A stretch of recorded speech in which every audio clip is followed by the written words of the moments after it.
I'm curious if you've heard of nonprofits offering refunds to events. We have an educational event that we charge $30 per person to attend, which helps us cover staff time, supplies, food, beverage, and any speaker costs. Recently, 2 people asked for a refund the day prior because they weren't going to be able to attend. I'm leaning toward providing a refund this time since we have no policy, but I'm curious to know what you'd recommend for future events. I don't know. I mean, I think the answer to this one for sure is like, because you have no policy, you kind of have to do it. Yeah, agree. And then I'd say just decide on a policy. I think like $30. I mean, I don't know. This is my privilege talking. I don't think $30 is that much. And so maybe like a no refunds policy would make sense. If you're talking about like, and if this was like a gala event, like this was the annual gala, and it's like you're selling $10,000 tables, then you for sure want no refunds, right? That's a big commitment that you don't want somebody to just be like, oh, it turns out this show dropped on Disney Plus, I'm going to stay home, right? Like, you don't want somebody to make that decision. You don't want them to back out of your gala. But if it's an educational event, like maybe you want to give them a window and say, there's no refunds within 48 hours of it, or no refunds. I mean, I think this is just sort of personal preference and thinking about who your audience is. Is this just people coming? Is this your constituents, or is this like members of the community? I don't know. I think I could go either way on this one. What do you think, Stacey? Yeah, I'm leaning toward giving them an option. So having a policy in place, of course, and I like the idea of a no refund policy up to a certain 48 or 72 hours in advance. And even I think people sometimes in today's day and age, like a consumer mindset is expecting like that you can do all the things right up to the last second, including cancel and get a refund.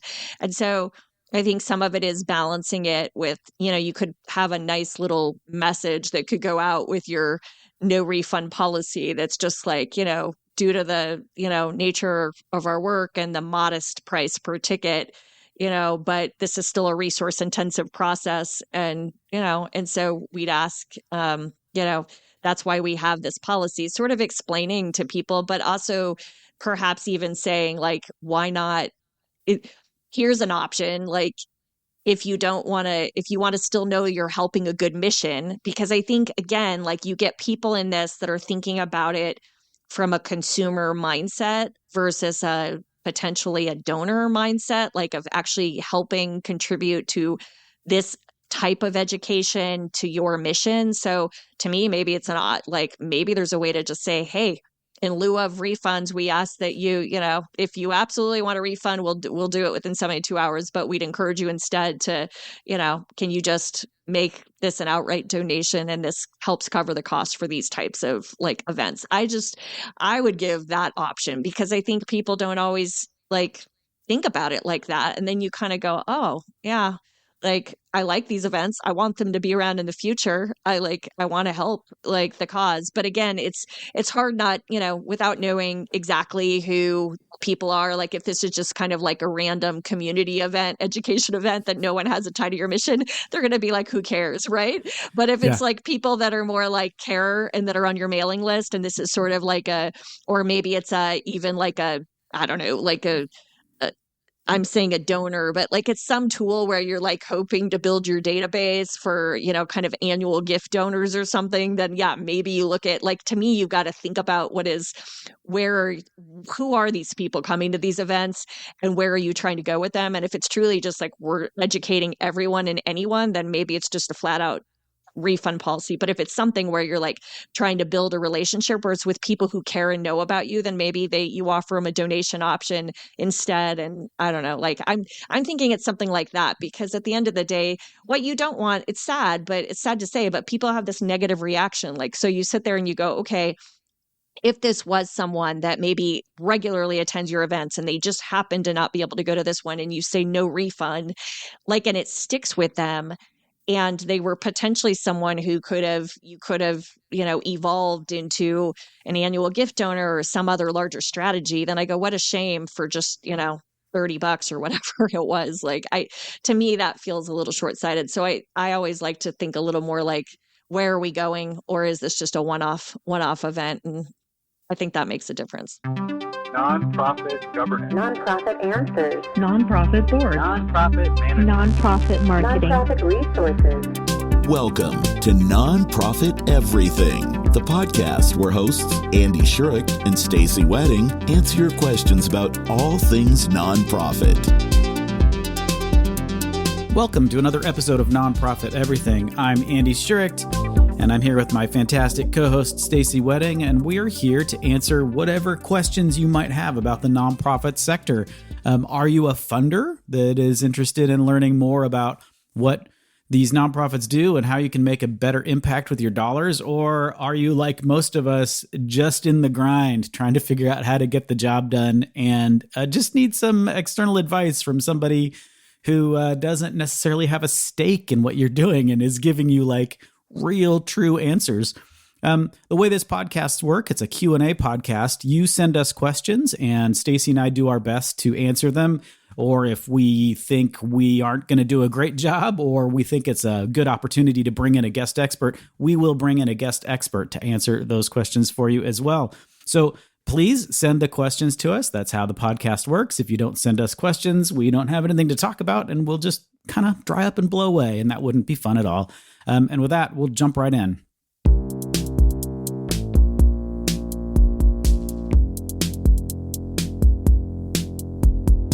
Help! Our staff meetings can be snoozers. We're a larger organization, and I oversee several mid-level managers who seem more eager to get the work done and view meetings as a waste of time. Are meetings a thing of the past? What are your ideas for structuring an effective, engaging staff meeting? I will answer this, but I am so wildly curious to hear what you have to say, Andy. So I will chime in. No, right? Like, I don't think meetings are a thing of the past, but I think the purpose or the reason we use meetings has changed. I mean, look at the environment we're in, where there are a lot of different kinds of platforms or communication channels that, you hear a lot of teams that are on Slack channels or, Discord or whatever, you name it, you name the platform, people are on it for things that are still accomplish a lot of communication without needing to actually, quote, meet. So I think just technology has changed it, right? And our need for like really thinking about when do we need a meeting? And so that's my first answer is I don't think they're a thing of the past, but I think being more intentional and judicious. And what's happening is I think some people are trying to like marry the old ways of meetings all the time with the new ways of, we're trying to communicate more. And that's like creating like double work for people, right? It's like, what the heck? Like, which channel is it? Which vehicle are we using for what? And so I think that's the larger systemic issue is like, what is the purpose of the meeting, right? Like, why are we having meetings and when does it make sense to have meetings? So in my mind, it needs to start with that conversation. Like, what are the norms for like when do we hold meetings? When do we do it in another way? And if we do it in another way, how do we do it? What do you think, Andy? And I think you're exactly right. I mean, coming up with the purpose for the thing is, it's almost the answer to every question on the podcast, right? We could answer every question with like just a static, well, why are you doing that? Yes, why? Yeah. That would be So and this isn't like a nonprofit specific question either. This is a every organization ever question. And what we've noticed is that meetings have never gone away. Like if it's something that everybody does and they all do it all the time and they all complain about it, but it never goes away, it means there's probably some purpose for it. So, I think you're exactly right that with the opening up of multiple channels, being able to have meetings in 26 different ways, instead of whittling it down and going, what's the most effective way to communicate what we need to communicate? They just do all of them, right? So we got a newsletter that you're supposed to read. And have you checked the intranet? If those are still a thing, right? Have you checked our internal Slack channel and the message board and Yammer and all Teams? There's a special section and you're supposed to do this. And it's exhausting and nobody's got time for it, which is why your staff is like, you know what? Is there a way we could just do our jobs and not whatever this is? Which I totally get. That's that's sort of my default position on anything like that. Oh, it's a meeting, right? I was just about to finish something and then I have to go over here, right? And sit for an hour and listen to somebody yam about something I don't care about at all. And then I'm going to go back into my office and completely have forgotten what I was working on, which means I need to start over, right? So that's my sort of base dislike of being interrupted and when I'm in the flow. So, coming up with the idea behind it, I don't think they're impossible to get rid of. I think it's possible to just decide you're not going to do meetings anymore, but you may be losing especially now, the opportunity for staff to talk to each other as humans. So I work with one organization, and let's hope they don't listen to the podcast, and they are very remote, and they've been remote since before the pandemic. There's some people on site. There are a lot of people that are off site that work from whenever you have a call with them or something, you can see they're at home. And they have some of the most amazing communication challenges, things that are why are you calling me and paying me to solve this problem for you when you could just call somebody that works for you and have a conversation about it and get it solved without having to have a consultant involved, right? It seems totally crazy to me. And it's because and one of the things that they don't have is that frequent face-to-face interaction between people about stuff. So coming up with the reason for it, maybe the reason is that everybody's going to behave better when they're within punching distance of each other than if they're just on the phone, or texting or emailing or dropping a snotty emoji in Teams or something, right? Whatever the thing is that's making culture get weird, maybe talking somebody face to face is a better way to interact. So I don't think there's an answer to your problem. I certainly, I sympathize with you for sure. But just don't have them for no reason. I'd say don't just do them for fun. I wouldn't do that. Well, and what I love is that you're actually asking this question, because what I think is more common, at least from what I see, is that you see organizations that just continue doing the same old, and they're not even actually reflecting, going, is this still working? This worked for a while. When does this work best, right? Having some of those conversations, I think, is so important. And I think of meetings being most valuable when you think of things like if you're generating ideas, here's the problem we're solving for, and here's some ideas. We need to brainstorm. And that's got some energy in a meeting that you can't get just as one person doing it, right? We're doing it sort of on this one-off, email your ideas, then email yours. You lose that asynchronous sort, that beautiful, just kind of mix that happens. So I think things that are, let's brainstorm, let's idea generate, let's invent together, let's actually discern, let's figure out where something's broken or why it's not working, and let's discuss that. Those feel like they're discussions, right? That are really something that gets lost just by, any written channel. You lose some of that, and you lose the nonverbals of that. You lose just, I don't know, just the full person being there for that. And I think, so thinking about more strategically, how is it, when do you need to do those? And those probably aren't all the time, right? You're not every day coming up with new, but I do think God help us, right? We don't want another meeting that could have been an email. We've heard that expression, right? But everyone's no, another meeting that could have just been an email sharing where I'm at, my status of this project or whatever, whatever channel. But you don't need a meeting for that. And, unless the project's stuck for some reason, then maybe there's a meeting. But I think to your point, Andy, it also makes sense. There's sort of that human connectedness thing. And so sometimes you hear organizations talk about getting siloed, depending on their size, right? Are they siloed or positions siloed? Could it help to understand not what everyone's doing on their day-to-day task list, but could it help to understand big picture solving things together from each of your respective sort of areas? Because let's be honest, we know that finance and fundraising and marketing and programs, none of this happens in a box. You all need other parts of it. So thinking about that, but that's a different level. What I think happens is people don't know how to design meetings like that. So instead you get people going, okay, so finance, you update on what you're doing. And then it defeats the purpose. And so you go through your to-do list. It's no, that's not helping anybody.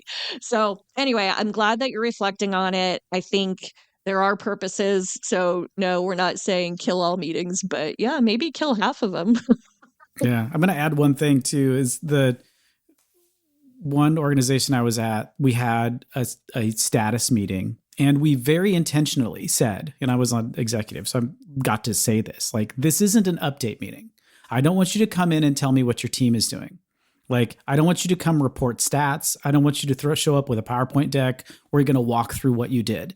This is a meeting about asking other people about what they're doing and finding out how you guys need to work together. Like, this is sort of a collaboration meeting. So think about it as a collaboration meeting.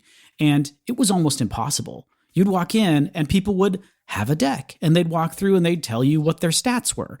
In the last week, we did 19 phone calls and we talked to 263 people. And you're like, wait, stop. That's not what we're doing here. Right. We're not, right. We're here to communicate about what we're working on so that we can see what other people are working on and make sure there's, we're not missing any opportunities or things like that. And every single week it was the exact same problem. And it wasn't the same person either. It was like somebody would come in and they'd be like, okay, so here's my stats. I'm like, no, that's not it. We're not doing that. So it's really hard to get people off of that sort of, and this is what I thought it was too. I thought a big chunk of it was everybody's sort of justifying their existence, especially in a big organization. You walk into a meeting and you have to like pretend like you've been really busy for the last 2 weeks and tell everybody all the things you did in the last 2 weeks, or else they'll think you just sat around and did nothing. Right. So unless you have a deck with stats and all this kind of stuff, you're completely useless. And you try not to run an organization like that, but that's kind of what people just default to. I'd love to come up with a way to solve that sort of like, this isn't a status meeting. Stop pretending it's a status meeting. But I could never figure out a way. Don't you think though, Andy? And you're so right, and that is so real and such a like thing that happens. And so I go, don't you think part of it is repetition? Like, you don't just expect, if people have been doing something for so long, like sometimes it takes, and then like figuring out how do you model it. So I'm a huge believer of this, right? Like the first person who's going to talk, hopefully, like, and pick your superstar. I don't care, or you do it, right? Like, but have someone model it who's going to do it the right way. So everyone has that to follow, because what happens, and this is a segue, a tangent, but it's still tied to meetings, right? You're at a meeting, you tell everyone like, whatever, share these like 3 things, and you get someone who talks about like all the other things on top of it. And you're like, no, you just started this off. Right? You didn't share the 3 things we asked you to share. And now other people are going to follow that pattern. Like, people just follow, right? So like, I think being intentional about, if you have a rock star, someone who's really good at like doing, like taking something and sort of modeling it, like, or you do that, like doing that. The other thing that I was just kind of going to riff off of, Andy, what you were saying, is I was thinking, how many times do you think staff meetings don't work because they don't have a voice, right? Like, there's not a true voice. Like, it's like a meeting for meeting's sake, like check the box. But like, do we actually really, are you going to say something, or we're going to actually listen to it, or actually take it in? Like, you brought up a really good point. Now, crap, that means we're going to have to rethink maybe how we're approaching this. And that gets us off the checking off our to-do list train, but like, maybe we need to do that, right? Like, so I feel like sometimes we have these meetings, and then that's where you get staff that are like totally demoralized and disenfranchised. Why am I going to even speak up at a meeting? Because no one's going to listen to what the hell I say anyway, right? Yeah. Or like the ED's executive assistant put it on the calendar, so we all have to show up. Yes. Like that's apparently when she's available. So I guess we're all going to go too. Well, I think you and I have been through our share of painful meetings, which is why we've watched others doing it as well. And so you bring up a really big topic. If we could all solve for it. So I hope you'll take a couple of these suggestions. Tell us if you do, and tell us how it works, and maybe find that champion who can kind of kick off this new way of running meetings.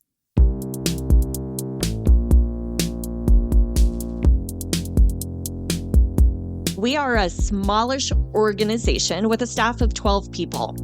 For years, we prided ourselves on having a flat organizational structure without much hierarchy.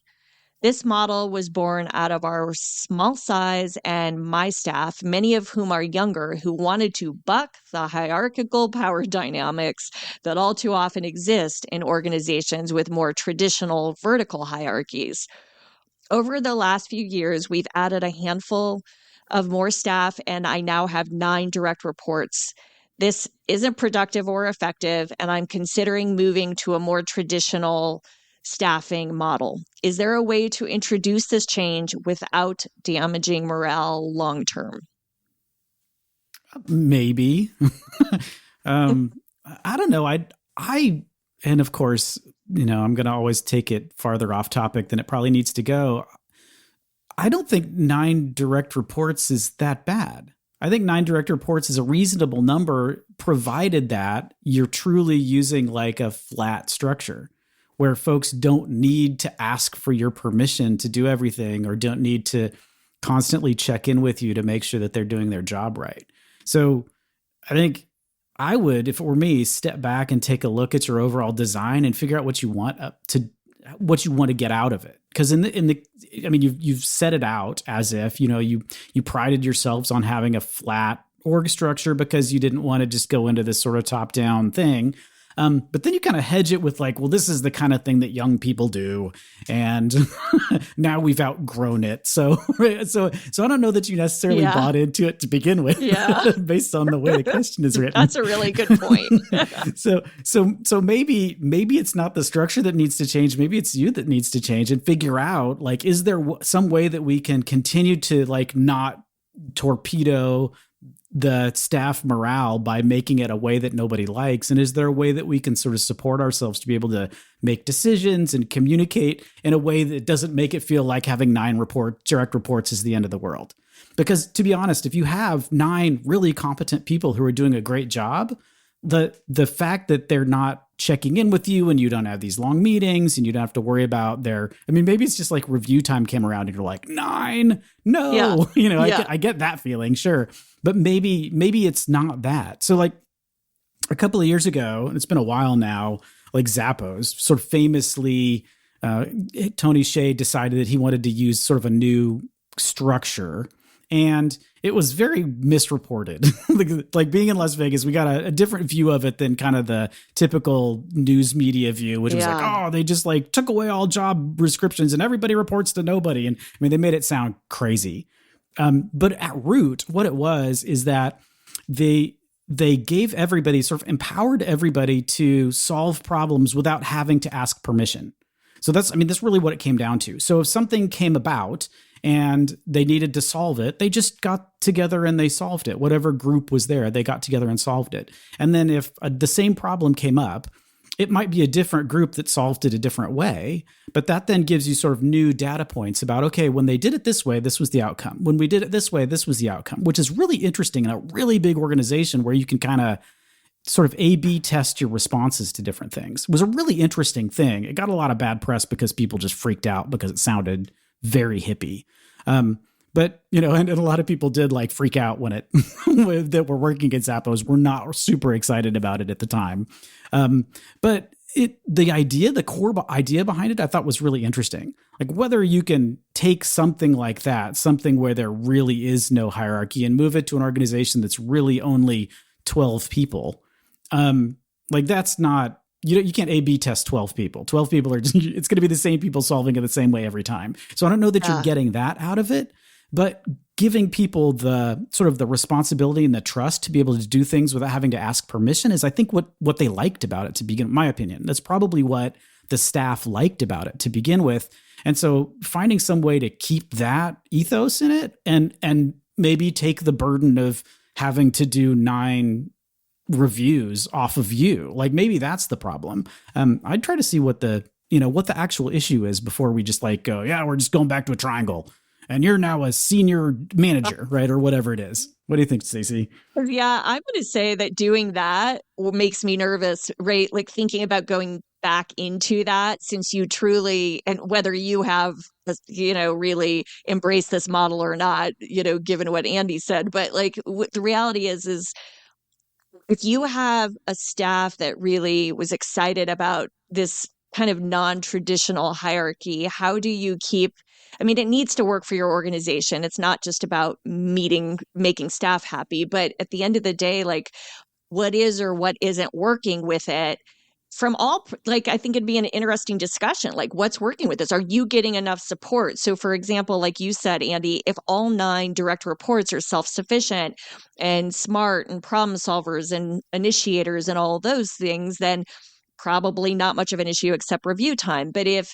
you have some that feel like they are needing more guidance or needing more mentorship or needing more support from their supervisor, then that's where this could become a time suck and an issue. And so because we don't know those dynamics, it's hard to know exactly what's going on. And maybe not all 9 are high performing. So I do think Andy's right about going back to that basic question of sort of what is working with this, what isn't. Are there other ways to solve it that don't mean just going back to old school traditional model, right? Like maybe there's different ways. Maybe those 9 reviews, I mean, I know this is pretty, probably every HR professional will cringe at this, but maybe there's like times a year, like, could you break up the reviews so they're not all happening at the same time, or, get on a different cycle? And I know that there's reasons we do it like all together. But the point is just thinking, I think creatively, just like you thought creatively in setting this structure up to begin with, thinking creatively now feels like an opportunity. And, long story short, if you end up just saying, no, I've already done all that, I've already thought through all this, we're moving forward to traditional, then I think the question, to your point of how you introduce this, needs to come from a place of it can't be just about you. So like if it's all about, I am trying to relieve myself from, this pain in the butt, having to do 9 reviews at once and for all these reasons, like, I don't think that ever works with any kind of change. People need to understand why it makes sense holistically for the organization, why it's going to benefit them. Like, so I think any traditional sort of like, change management perspective is helping people understand what is it that is going to be positive for them in this change. What is it that you're trying to accomplish with this change? And who knows, if you have as progressive a staff as you do, they may even actually have some ideas you haven't thought of. So, but I do think being, treading lightly if you do go down this path, because it will be a culture shock and probably like, create some upheaval that could become, it's hard to retain staff these days. So if part of what is attractive to your staff of working there is the way you've set up the org model and the org chart and kind of the hierarchy and or lack thereof, like, how do you continue that or get creative about it? So I wish you luck. We've piled on everything from like scrapping the whole thing and going back to ground zero to, if you do have to go this way, you still have a lot of work ahead of you, right? So.